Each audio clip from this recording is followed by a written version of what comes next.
And security people are notoriously paranoid, but at the same time, they're inherently lazy because they're kind of IT people at their core. Now I'm insulting the whole industry I've been part of for 25 years.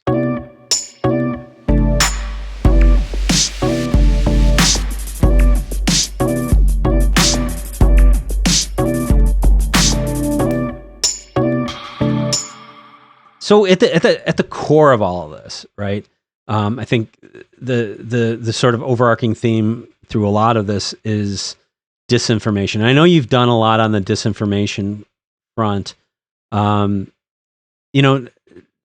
me about disinformation and what the current state of the world is with that. The world is ablaze, right? And disinformation is a small subset of the type of issues we're actually experiencing and dealing with. Mm-hmm. Different cultures will refer to the types of experiences we're having both online and in meet space, right? From the riots to online activity, there's a litany of disinformation being promulgated through the internet, through social media and whatnot. And what's interesting is the cyber world tends to be focusing on what they can kind of catalog and take metrics on, which is amplification, bots, private groups that are bought, but no one really considers why these events are occurring, right? The large scale orchestration is where things are interesting. Does that sort of make sense? Yeah, I guess. I mean, talk a little bit about what you mean, like around large scale orchestration. I mean, obviously for campaign to be most effective, you have to touch in a lot of different areas and it has to be sort of broad reaching, but what do you see going on that front? So we have everything from internet-based attacks. Hypothetically, we'll go into the land of conjecture for a second. Earlier this week, we had an event with T-Mobile where they had interesting outages across the country. Mm-hmm. If you looked at a variety of outage tools, all 4 carriers had interesting outages simultaneously that prevented SMS and telephone calls from going through. Mm-hmm. Verizon outrightly denied it. I think Sprint made no comment. T-Mobile was the one that said, hey, we had a glitch, right? So when you have an effect in a very specific carrier, okay, maybe there's a glitch. When you have the identical effect across the country in totally different geographic zones across major metros, that starts to look like something that's either orchestrated or coordinated because all telco infrastructures are not identical. All firmwares or routing, we'll say, is not identical per each. So the same issue would tend not to happen simultaneously. It looks like something that would be the act of an orchestrated event, right? So for example, if we were going into a foreign country for some kind of conflict, maybe we want to shut down communication at an airport. That's the type of activity we would do. Plus, generate some information, maybe light up some sock puppets, which are false identities in social media, try to get maybe a riot or a protest lit in order to distract the local authorities, distract law enforcement, where alternative activities are happening. Mm-hmm. So from the nation state perspective, we look at that and we would call that in the States, and I'm going to butcher the doctrine, but we would call that information operations, manipulating information for the sake of achieving some other objectives. Mm-hmm. Right. And that's not just manipulating data in the news or online. That could be using cyber effects in some way, shape, or form. And an effect could be messing with streetlights, screwing with critical infrastructure, or hosing cellular connectivity for a window of time. All the other countries, so the majors who play in this space, they refer to it as different things. The Russians have something called active measures, which could be euphemistically looked at as very similar, where you're using the cyber hacking coupled with media manipulation, paying people off, getting stories planted in the news. And in the Chinese world, there's a variety of terms for it, where there's a concept of unlimited or unrestricted warfare, depending how you want to translate it, which enables the engagement of all this fusion of cross-domain spaces working together to achieve some objective, mm-hmm. right? And often, if the objective is purely just generating chaos for some other purpose, that is fairly easy to pull off, as we've seen in the last 6 weeks. Yeah, it's disturbing. And, I think, when I think about myself and my exposure to some of these things, I'm aware of cognitive bias, right? And I'm aware of what's going on, and I'm aware of how I'm being manipulated by some of these things. But that said, I'm approaching this from a fairly sophisticated perspective because I've lived in this world a lot. But I'm still feeling that emotional, twinge, and I'm feeling myself being influenced, and I'm like, if I'm acutely aware of what's happening, and why it's happening, but I still can't overcome it.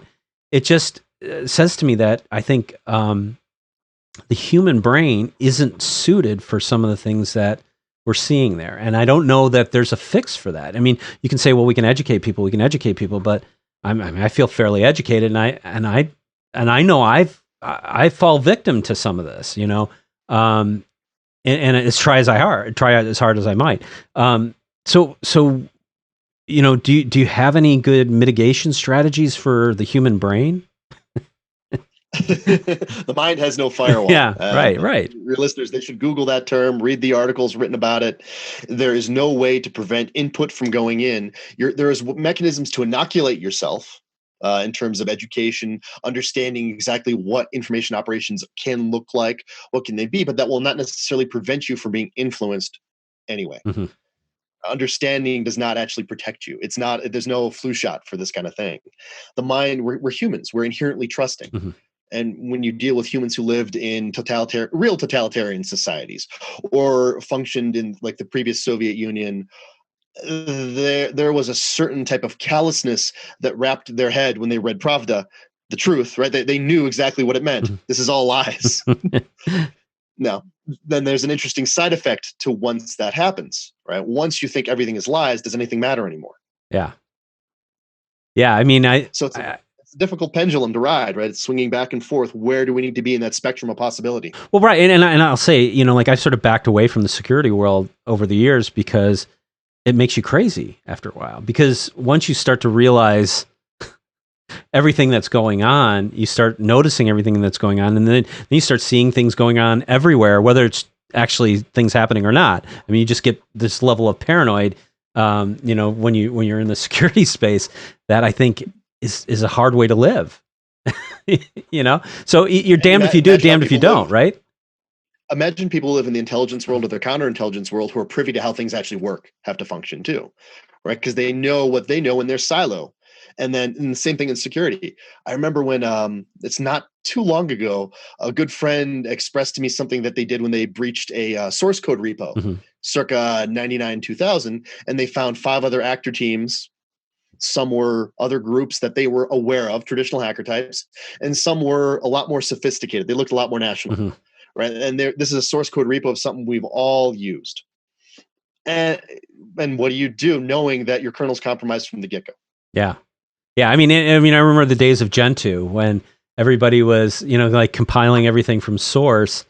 But there's absolutely no way for you to go through all that source code and validate that there's no issues with it. I mean, nobody has that range of technical expertise, I think, to adequately do that, nor the time, right? No. So I think you have to be comfortable with some regard with that. Some of the stuff is just going to happen, and there's not much you can do about it. Profiling your environment, understanding what you're trying to defend from whom, right? We're using Zoom for this chat. Yeah. Is that great? Well, this is meant to be a publicly consumable discussion. If it were anything that required a measure of security, we'd have to reconsider our decision. Yes, absolutely. I think that would. But then you see people moving to things like Signal, right? Because all of a sudden that's super secure, despite the fact it's mapped to their individual phone numbers. Yeah. Right? Your phone number is your social security number. You probably haven't changed your cell phone number in 20. Well, you haven't. It's been the same for 20 years. Yes, it has. So think about what you use it for banking, for this, for that, where it is publicly available, and how many things are mapped to it. Mm-hmm. And then step back to what I said maybe 7 to 10 minutes ago, talking about the carriers being hacked, where someone can actually hack in or buy access to a carrier from a foreign country and start manipulating your ability to see SMS by fiddling with the systems in your area if you were targeted, for example. Yeah.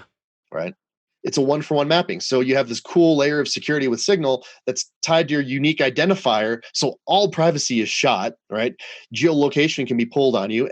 And what do people say about it? They just say use more Signal, more Tor, maybe use Chrome as a browser, because people want answers, as opposed to, well, defense in depth is a thing. Security in depth is a thing. Privacy in depth is a real thing. Yeah. Well, and I think, one thing that I see company, and you mentioned this before here, but I think one of the things that I see companies missing when they approach their security is taking a risk-based approach to security, right? because not one strategy is going to solve for all the problems. You have to understand what it is, the risk profile that you're trying to mitigate, and then apply the appropriate strategy to mitigate that, right? And not expect it to do a million other things at the same time. So like, in your Signal example, I mean, Signal is going to encrypt your communications and things like that, but it's not going to give you anonymity, right? And it doesn't protect your device. Right. So if people are going to Black Hat that should have known better, right? Black Hat and DEF CON bringing their bare bones devices because, hey, it's not a problem, I'm not at risk. Meanwhile, it's publicly known that it's a testing ground. It's a metastasizing zone for people experimenting with hacking phones, setting up their own IMSI intercept systems. Why would you do that? Well, because it doesn't matter. It seems to be the de facto response, because if you can't change it and fix it, you stop caring, right? Same thing with the disinformation. Once you can no longer distinguish propaganda from fact, the brain just tends to shut down. Yeah, and I think we've sort of reached that zone. I mean, truth is sort of a relative thing nowadays. It's it's quite disturbing, and I don't know how we step back from that edge. You're 100% right. Once you go down this path, there is no real retreat, and it would require an entire social reconstruction of people to understand and just study the study of manipulation to understand precisely what's going on, how they can be manipulated, and realize it's been going on for their whole lives. Like, imagine people who've grown up with living on social media. Mm-hmm. Right. All they see, they believe. There's images, and then the concept of deepfakes, right? That they're not a big threat yet, but eventually they could be. How do you authenticate individuals across the internet? It's been an age-old problem. Yeah, well, and that sort of brings us, full circle, I think, in some regard to the concept of zero trust, right? I mean, we're talking, beyond the sort of security framework of most organizations, but I mean, I suppose you could apply zero trust to the meat space as well. But what are your thoughts on the rise of zero trust in all of this? I remember when I first heard that as a marketing term, maybe 12 years ago. Maybe it was 11. Mm-hmm. And how do you employ it? You still need whitelists in order to make things still flow. So I don't really believe it's in a concept it's authentic. I don't believe that it's truly real. The ideas sound, at least from a theoretical perspective. Implementation wise, I've not seen it done in an accurate way where I'd say, okay, this truly is a zero trust concept where you can have interoperability and things functioning without the ability to have some notion of trust relationship. Everything's running on the internet. It's running on IPv6 and IPv4, which have a litany of issues, none of which have been fixed, right? Or they're technically unfixable. Yeah, I mean, I think that the maturity level of zero trust is still pretty low right now, but I do think it's, I mean, when you start to talk about, security in depth, right? I mean, that is kind of a lot of the theory behind zero trust, right? I mean, you're checking, who it is that's coming in, and you're checking, should they have access to these resources at this time, and is there access to these resources non-anomalous and things like that. I think the challenge is that the tools aren't quite there yet. Right. I think there's some value in implementing a lot of the zero trust philosophies because they augment, existing technologies. Right.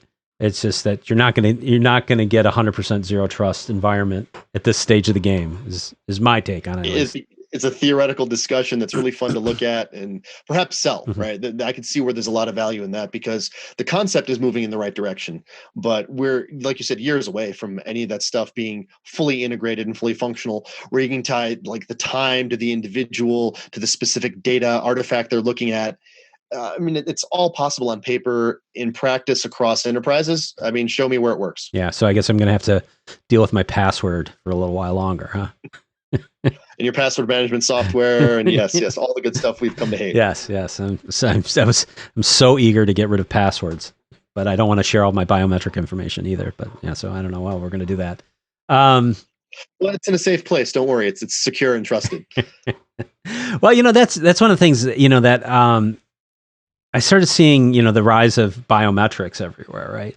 And all of a sudden, your grocery store wants your thumbprint.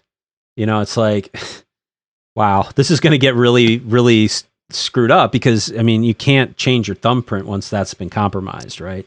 You can't you can't change your biometric information when that's been used in an appropriate way.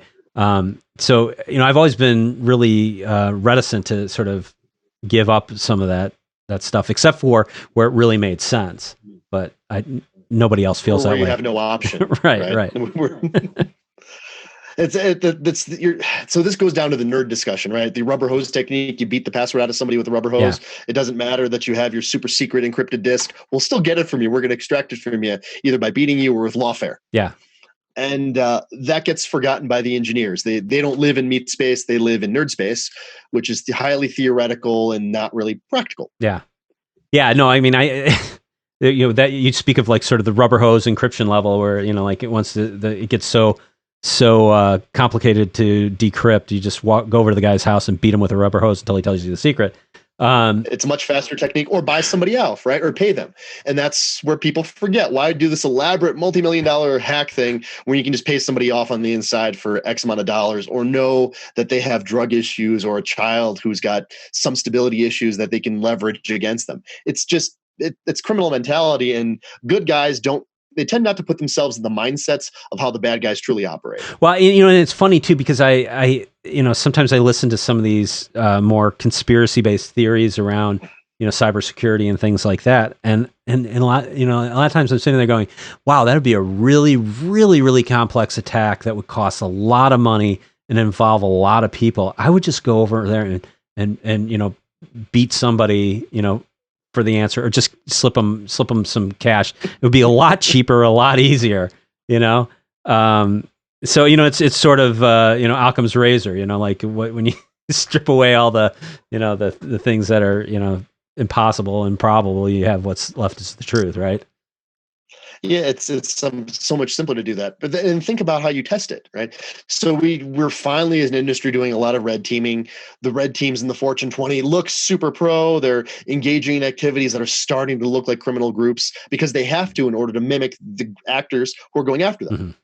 Well, they still can't do Romeo techniques, right? Where you hire models to try to infiltrate a group by dating. It's stuff we saw in sneakers in 93. Yeah.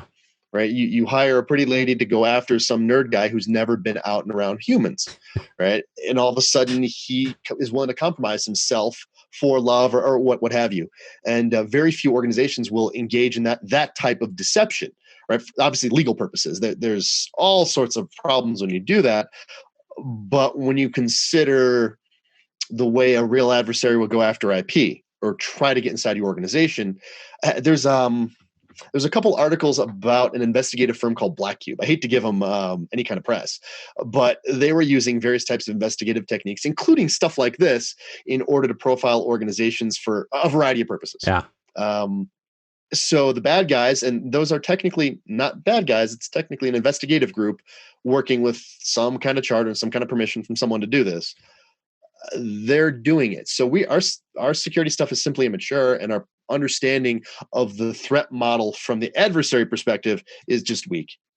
Yeah, and I'll tell you, I've seen some of the videos from the pool parties at Black Hat, and I could imagine there's going to be a lot of vulnerable people there for that sort of attack. No comment. Those are my people. Yeah, you don't want to piss them off because nothing good comes from pissing those people off. That's for sure. But it's true. When you look at a vulnerable population, that's a huge discussion. You deal with people who they typically isolate. They typically work by themselves.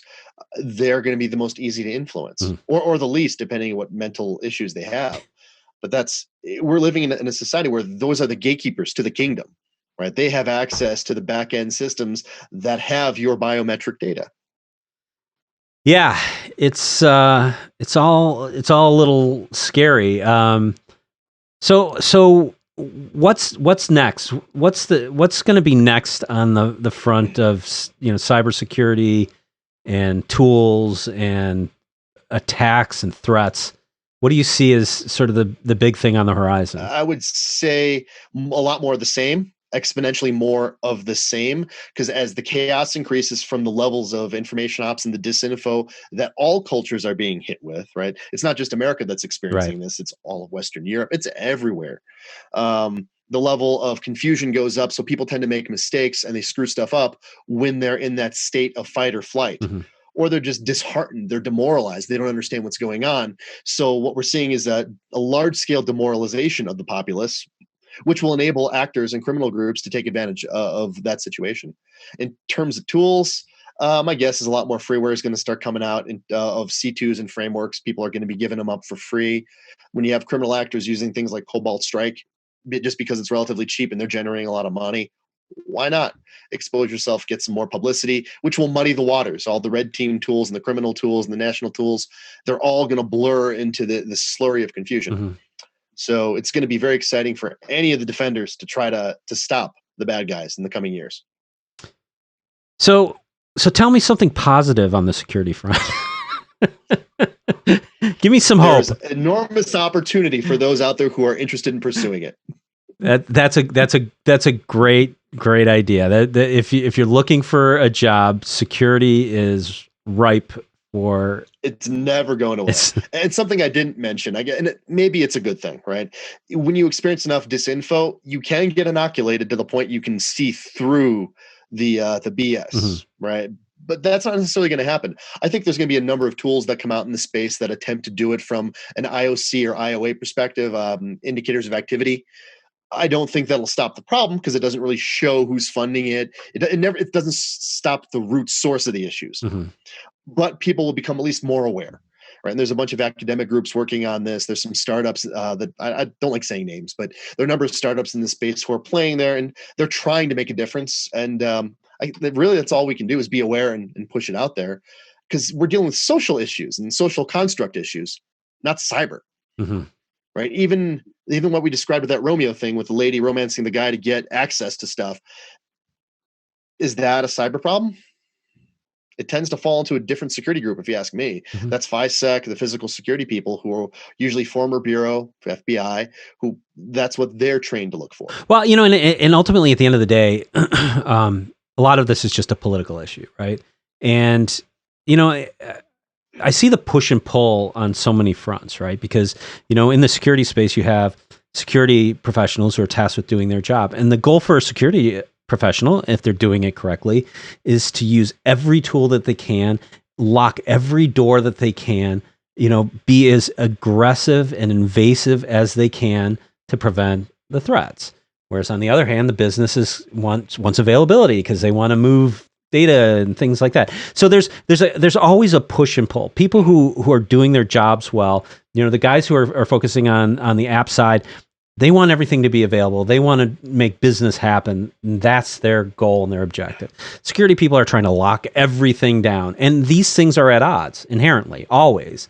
And the thing that I think that's always missing from these discussions is good governance that sits on top of it. Good educated governance that says, here's the risks we're going to accept, and here are the risks that we're not going to accept.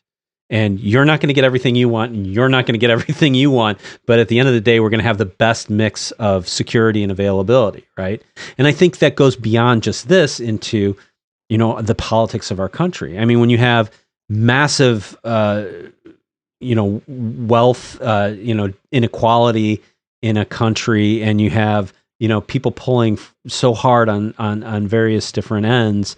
And I had a political science professor who always said, bad economics makes war, and you just can't have a democracy without a strong middle class, right? And I think a lot of those basic fundamentals of our social institutions have eroded, and that makes us a very vulnerable population.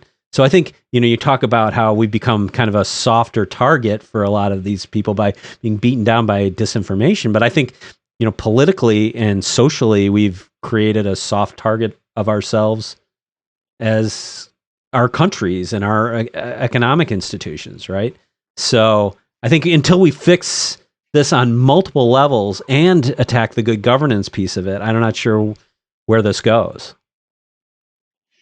Nowhere productive, right? Because you've described a stack of issues, which is the full spectrum of chaos, right? The politics are screwed up, the technology stuff is screwed up, and the human psyche is now screwed up, and humans are demoralized after sitting indoors for 60 days, or depending where they're at, longer. Yeah.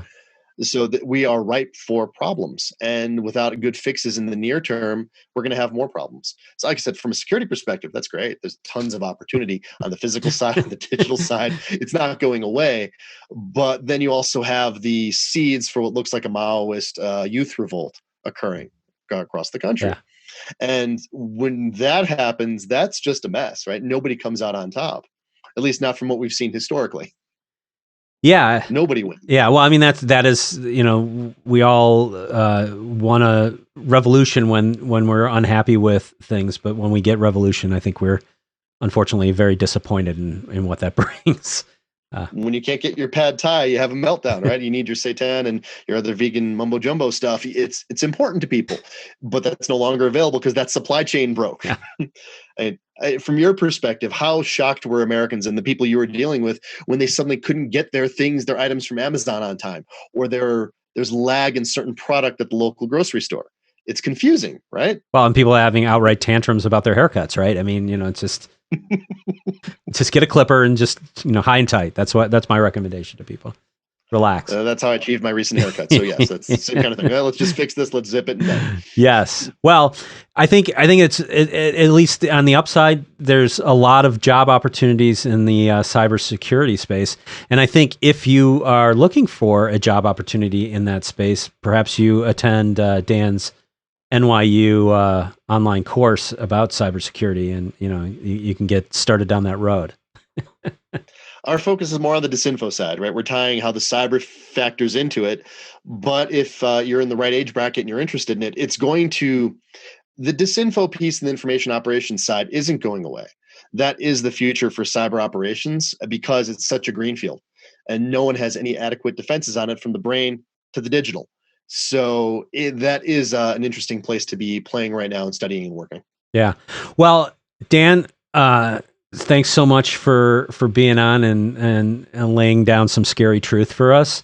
We'll take that inside, freak out, and forget about it in a few minutes, right? So that we can return to our normal lives and have a pizza, a beer, and forget about security. Leave it to that handful of people who care a lot about it. So thanks for being on. Anytime, man. Whenever you need something. All right, man. Appreciate it. Thanks for watching. If you like what you saw, hit that like button, click on that subscribe button. That helps a tremendous amount. And hit that bell icon if you want to get notified when I post new content. And I will see you in the next video.